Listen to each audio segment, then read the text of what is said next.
خوش آمدید۔ آج کا ہمارا موضوع ہے قانون۔ آخر یہ قانون ہے کیا چیز؟ کوشش کریں گے کہ اس کی کچھ بنیادی سمجھ بوجھ قائم کر سکیں۔ اور جو معلومات ہم آج ڈسکس کر رہے ہیں وہ ہم نے لی ہیں YouTube channel the law channel سے۔ ان کی ایک ویڈیو ہے introduction to law lecture number 1 what is law meaning definition by different jurists. یہ خاص طور پر لا کے پہلے سال کے اسٹوڈنٹس یا کوئی بھی جو قانون میں دلچسپی رکھتا ہو ان کے لیے ہے۔ جی، اور آج ہماری بات چیت کا مقصد یہی ہے کہ قانون کا مطلب کیا ہے، معاشرے میں کیوں ضروری ہے، اور جو بڑے بڑے فقہاء یعنی جورسٹس گزرے ہیں انہوں نے اس کو کیسے بیان کیا ہے۔ کوشش یہ ہوگی کہ بات آسان ہو ان کے لیے بھی جن کا پہلے قانون سے کوئی تعلق نہیں رہا۔ ہاں، اور اس ویڈیو لیکچر کی ایک اچھی بات مجھے یہ لگی کہ زبان بہت آسان ہے، مثالیں بھی عام فہم سی ہیں۔ وہ جو اکثر مشکل قسم کے تعلیمی لیکچر ہوتے ہیں نا، بالکل یہ ویسا نہیں ہے۔ سمجھانے کا انداز بہت اسٹوڈنٹ لیول پر ہے۔ اور یہ ضروری بھی ہے، خاص طور پر جب آپ کوئی نیا مضمون شروع کر رہے ہوں۔ دیکھیں LLB پارٹ 1 میں یا پہلے سیمیسٹر میں یہ جو مضمون ہے نا انٹروڈکشن ٹو لا، جی، اس کا مقصد ہی ایک عمومی جائزہ دینا ہے۔ کوئی بہت گہرائی میں نہیں جاتے، بس یہ کہ قانون کیا ہے، کیسی قسمیں ہیں اس کی، معاشرے میں کیا کردار ہے، اور وقت کے ساتھ کیسے بنا، کیسے بدلا۔ صحیح کہا۔ اور ذریعہ بھی یہی کہتا ہے کہ یہ مضمون صرف امتحان پاس کرنے کے لیے نہیں ہے، یہ تو ایک بنیاد ہے آپ کی آگے کی پوری قانونی تعلیم کے لیے۔ اگر یہی کمزور رہ گئی تو آگے مشکل ہوتی ہے۔ جی، یہ علم تو زندگی بھر ساتھ چلتا ہے۔ تو واپس آتے ہیں بنیادی سوال پر، قانون کیا ہے؟ لیکچر میں شروع میں ایک بہت ہی سادہ سی تعریف دی گئی ہے۔ جی، کہ قانون جو ہے وہ قواعد و ضوابط کا ایک مجموعہ ہے جو معاشرے کے اندر انسانی طرز عمل اور رویے کو منظم کرنے کے لیے بنایا جاتا ہے۔ مطلب set of rules and regulations to regulate human conduct and behaviour with in a society. ہاں، اور مثالیں بھی دی ہیں سمجھانے کے لیے، بہت عام سی، جیسے آپ کسی دوسرے کا موبائل فون اس سے پوچھے بغیر نہیں لے سکتے، بالکل، یا کسی کی زمین پر قبضہ نہیں کر سکتے، یا ظاہر ہے کسی کو مار نہیں سکتے، قتل نہیں کر سکتے۔ یہ وہ چیزیں ہیں جن کو روکنے کی ضرورت ہے۔ ہاں، اور ان قواعد کا اصل مقصد کیا ہے؟ معاشرے میں ایک نظم قائم رکھنا، ایک ڈسپلن۔ اگر یہ نہ ہو تو سوچے کیا ہو، افراتفری پھیل جائے گی۔ صحیح۔ لیکچر میں بھی یہی بات ہے کہ اگر چوری کی سزا نہ ہو تو لوگ کیوں رکیں گے؟ تو قانون ان چیزوں کو دیکھتا ہے، ان رویوں کی نگرانی کرتا ہے تاکہ معاشرہ ٹھیک سے چلتا رہے۔ اس کو سمجھانے کے لیے لیکچر میں ایک بڑی دلچسپ فرضی سی مثال دی گئی ہے، پرانے وقتوں کی شکاری جمع کرنے والے معاشرے کی۔ اچھا، تصور کریں کہ ایک قبیلہ ہے، کوئی 50 لوگ ہیں، اس میں 30 مرد 20 عورتیں، اور ان کا ایک سردار ہے یا بادشاہ کہہ لیں۔ ٹھیک۔ وہ سردار ایک اصول بناتا ہے کہ بھائی جب بھی شکار ہوگا تو گوشت میں پہلا حصہ مردوں کا ہوگا۔ مگر صرف اصول کافی نہیں ہوتا نا۔ نہیں، بالکل نہیں۔ تو وہ ساتھ میں یہ بھی کہتا ہے کہ اگر کسی نے اس اصول کو توڑا تو اسے قبیلے سے نکال دیا جائے گا۔ یہ سزا ہو گئی، پابندی یعنی سینکشن۔ یہ مثال بہت اچھی ہے۔ یہ قانون کے جو بنیادی عناصر ہیں نا انہیں سمجھنے میں بڑی مدد دیتی ہے۔ جیسا لیکچر میں بھی بتایا گیا ہے، اس چھوٹی سی کہانی میں کئی چیزیں ہیں۔ ایک تو یہ کہ یہ اصول کسی اتھارٹی نے دیا ہے، سوورن اتھارٹی یعنی سردار نے۔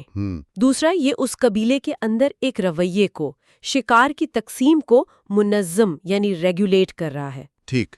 اور تیسرا جو بہت اہم ہے کہ اگر نہیں مانو گے تو سزا ملے گی، سینکشن۔ لیکچر میں اس بات پر بہت زور ہے کہ اگر کسی اصول کے پیچھے سزا کی طاقت نہ ہو، اسے نافذ کرنے کا کوئی طریقہ نہ ہو، تو وہ شاید اخلاقی بات ہو، اچھی بات ہو، پر وہ قانون نہیں کہلائے گا۔ قانون کے لیے یہ سینکشن والا پہلو ضروری سمجھا جاتا ہے۔ اچھا، تو یہ تو ایک بنیادی سی وضاحت ہو گئی، لیکن جب ہم باقاعدہ تعریفوں پر آتے ہیں جو فقہاء نے دی ہیں تو پتہ چلتا ہے کہ کوئی ایک تعریف نہیں ہے جس پر سب متفق ہوں۔ جی بالکل۔ مختلف لوگوں نے اپنے اپنے دور میں اپنے حالات کے مطابق قانون کو سمجھا اور بیان کیا ہے، اور لیکچر میں بھی یہ کہا گیا کہ کوئی تعریف غلط نہیں ہے، بس زاویہ مختلف ہے۔ جی، ہر ایک نے قانون کے کسی خاص پہلو پر زور دیا ہے۔ بالکل۔ تو کچھ مشہور تعریفیں دیکھتے ہیں جن کا ذکر لیکچر میں ہے۔ سب سے پہلے جان آسٹن۔ جی، جان آسٹن، ان کی تعریف تو بہت کلاسک مانی جاتی ہے. وہ کہتے ہیں law is the command of the sovereign, یعنی قانون حاکم اعلیٰ کا حکم ہے. بہت سیدھی سی بات. اب اس میں جو خاص الفاظ ہیں ان کو سمجھنا ضروری ہے. پہلا ہے سوورن، یعنی حاکم اعلیٰ. یہ وہ ہے جس کے پاس سب سے زیادہ طاقت ہے معاشرے میں، اور وہ خود کسی کے ماتحت نہیں. پرانے زمانے میں بادشاہ، آج کل پارلیمنٹ ہو سکتی ہے، یا ریاست کی سب سے بڑی اتھارٹی. پھر ہے کمانڈ، یعنی حکم. یہ خود قانون ہے. یہ حکم لوگوں پر ایک ڈیوٹی یعنی فرض عائد کرتا ہے کہ وہ اسے مانے، اور اگر نہیں مانتے تو پھر آتی ہے سینکشن یعنی سزا، جرمانہ، قید، کچھ بھی. تو آسٹن کے حساب سے قانون بس اتنا ہے، ایک طاقتور اتھارٹی ہے، وہ حکم دیتی ہے، لوگ مانتے ہیں، نہ مانے تو سزا پاتے ہیں. مطلب قانون کا تعلق طاقت سے جڑا ہوا ہے. ہاں، کافی حد تک. یہاں ایک سوال آتا ہے پھر کہ اگر وہ حاکم اعلیٰ کوئی ایسا حکم دے جو ٹھیک نہ ہو، غیر منصفانہ ہو، تو کیا وہ بھی قانون کہلائے گا، صرف اس لیے کہ حکم دینے والے کے پاس طاقت ہے؟ یہ بہت اہم سوال ہے، اور آسٹن کا جو نظریہ ہے نا، جسے پازیٹیوزم کہتے ہیں، اس کے مطابق قانون کی پہچان اس کے سورس سے ہوتی ہے.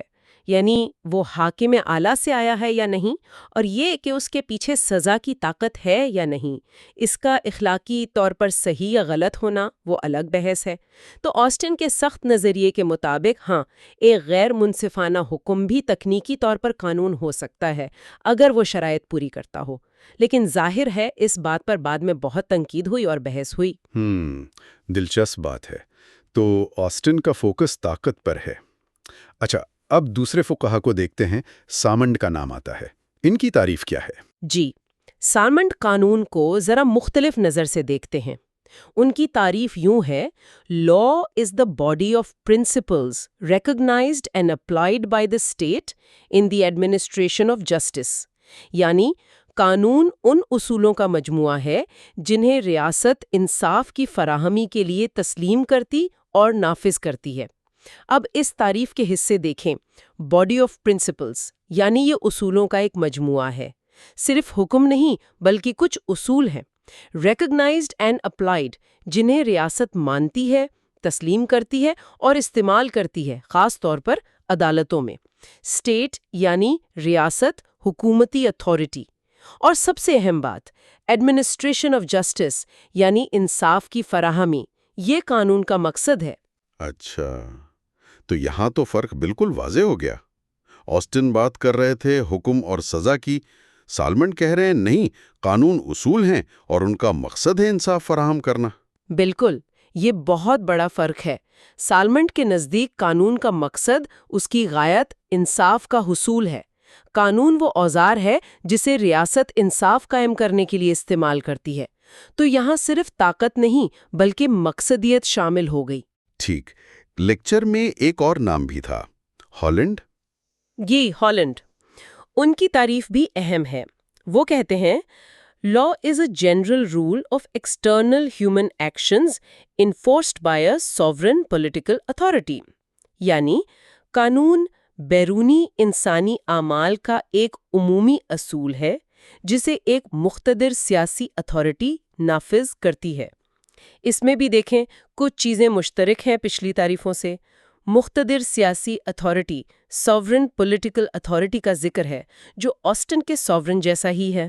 ہاں، یہ تو ہے. لیکن ہالینڈ خاص طور پر بیرونی انسانی اعمال، ایکسٹرنل ہیومن ایکشنز کی بات کرتے ہیں. مطلب قانون کا تعلق زیادہ تر ان کاموں سے ہے جو ہم کرتے ہیں، جو باہر نظر آتے ہیں، جن کا اثر دوسروں پر پڑتا ہے. اچھا، بیرونی اعمال، اس کا کیا مطلب؟ کیا نیت اہم نہیں ہوتی قانون میں؟ نیت بالکل اہم ہوتی ہے، خاص کر کرمنل لاء میں. لیکن ہالینڈ کا بنیادی نقطہ یہ ہے کہ قانون کا دائرہ کار ان اعمال کو قابو کرنا ہے جو ظاہر ہوں، جو آپ صرف سوچ رہے ہیں. جب تک وہ کسی عمل میں نہ ڈھلے، وہ عام طور پر قانون کی گرفت میں نہیں آتا.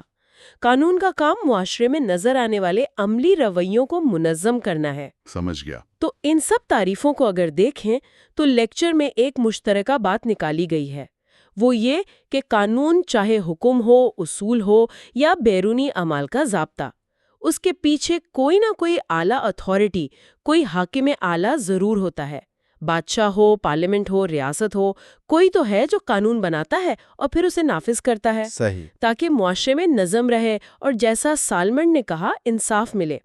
لیکچر میں پاکستان کا حوالہ بھی تھا کہ ہمارے آئین کے مطابق حاکمیت اللہ کی ہے اور اختیار پارلیمنٹ کو دیا گیا ہے کہ وہ قرآن و سنت کی حدود میں قانون بنائے، تو وہ سپریم اتھارٹی کا تصور ہر جگہ موجود ہے۔ تو اگر ہم سمیتے بات کو، قانون بنیادی طور پر معاشرتی رویوں کو قابو میں رکھنے کے لیے اصول ہیں، اور یہ تبھی مؤثر ہوتے ہیں جب کوئی اتھارٹی ہو جو انہیں بنائے اور نافذ کرے، اور نہ ماننے پر کوئی نہ کوئی سزا یا پابندی ہو۔